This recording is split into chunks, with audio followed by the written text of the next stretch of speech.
Former DOJ attorney, Second v. Coinbase could redefine U.S. crypto regulation. Hongji Feng last updated, June 26, 2024 at 12:57 GMT plus 3-3-minute read. The U.S. Securities and Exchange Commission has filed a lawsuit against Coinbase, accusing the exchange of facilitating unregistered securities trading. The outcome of this case may have far-reaching effects on the regulatory framework governing cryptocurrencies in the U.S. In an interview with CryptoNews.com, former Department of Justice attorney Seth Goertz discussed the potential implications of the Second v. Coinbase case. He emphasized that the case could redefine crypto regulations in the U.S., impacting not only Coinbase but also other exchanges and the broader market. Potential impact of Second v. Coinbase case. The second claimed that several cryptos listed on Coinbase qualify as securities and should have been registered under U.S. securities laws. This lawsuit represents an attempt by the Commission to assert regulatory control over the market, which has largely operated in a legal gray area.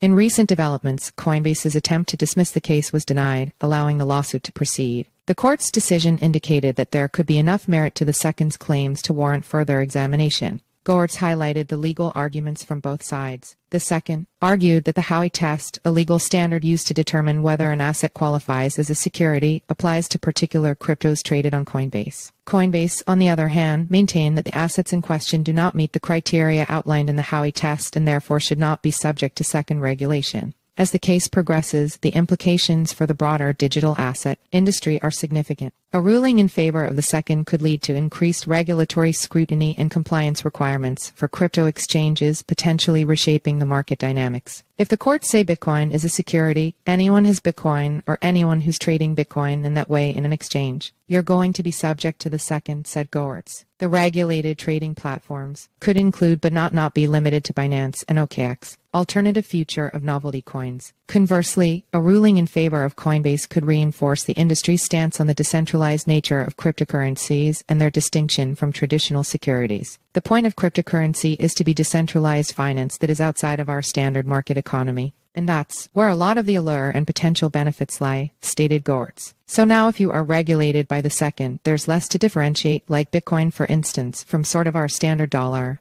if they're still being regulated the same way, said Goertz. When you start getting into stablecoins, what really is different between Tether and the dollar if they're regulated by the same entities? He suggested that cryptos like Bitcoin, Tether, and ethereum may be in the same bucket. Yet things could go differently for some other cryptos even if the commission wins the case, including Dogecoin. There's a whole industry of novelty coins that is hard to see how they would fall under the Howey test of the security, added Goertz. They're not all the same, and so they are going to have to be treated differently. Second's overly aggressive regulation attempt. According to Goertz, the second has been acting aggressively to regulate as much as the agency can since crypto has become mainstream and tied to the largest companies in the world. But I think it's to be determined from their perspective what they really are ultimately going to regulate and believe they can regulate, said Goertz. I think they run the risk of getting some bad rulings if they are too aggressive here. The lack of productivity of the Congress when it comes to crypto regulations might have driven the second to pursue clearer industrial guidelines. Congress has been on the sidelines, said Goertz. From the second's perspective, Congress could solve a lot of this stuff simply by doing something, and so it does leave regulators like the second a little bit in the dark. Seth Goertz is currently a partner at Dorsey & Whitney LLP, specialized in white-collar criminal defense, cybersecurity, and crypto-related investigations and fraud prosecutions. Follow us on Google News.